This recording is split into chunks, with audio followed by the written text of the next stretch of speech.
Wasn't that Liv Tyler's father out there? Yes, I thought I recognised him from somewhere. Contrast, Mike, you'd have to say. Makes you proud to be an American. I'm sure you must be very pleased with yourself at this particular point. Who's married Kate Bilge? Mary J. Blige. Whatever. She was, it has to be said, rather underused there. Well, I don't know if you know, is Britney Spears in there? She was there as well, I believe. I think she was rather overused. Yeah. Wasn't they all? No, it was, boy.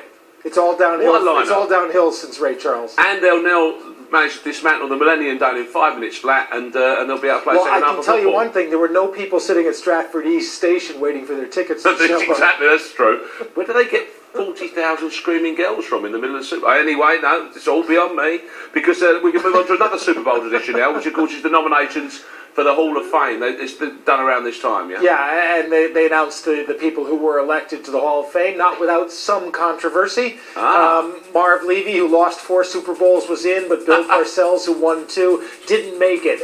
And the reason for that is probably that people aren't convinced that Bill Parcells is actually retired as a coach, so they're going to give him a little time to think about it. But Lynn Swann, who becomes the 8th member of those great Pittsburgh Steelers teams from the 70s to go in, but not his partner, John Stallworth. Jack Youngblood, a great defensive end from the Rams, and his teammate Jackie Slater. Interesting thing, Slater played 20 years as an offensive tackle, and probably a few years too long, although he was always a good pass blocker.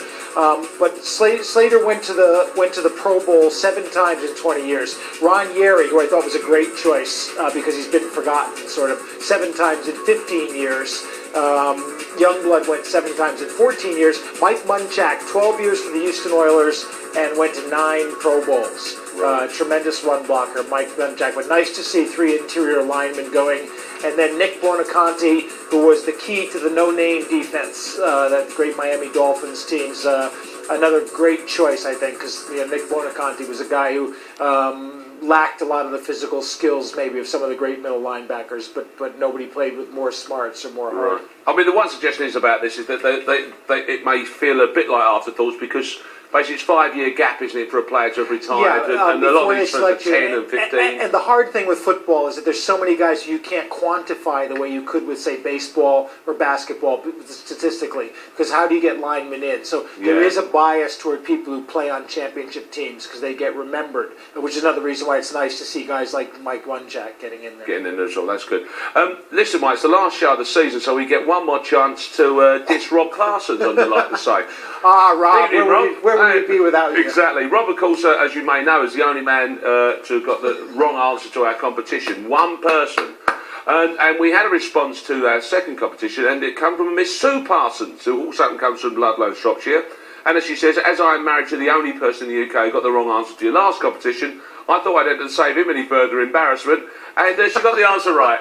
There you go. So Rob, and Rob did try and send an email in and suggested that it was Mick Luckhurst who grabbed 1,000 catches in his career.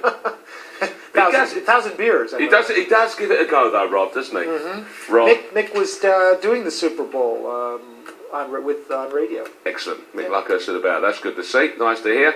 Okie dokie, we have a lead. You may remember that all the way back before the halftime show for the Baltimore Ravens. Is that like having a clue? I think it is, yes. Well, so that's all they need, really, sometimes, is those 10 points. But as Mike was saying, the Giants are changing their game around a bit. Can they make it happen in the second half? We'll find out after the break.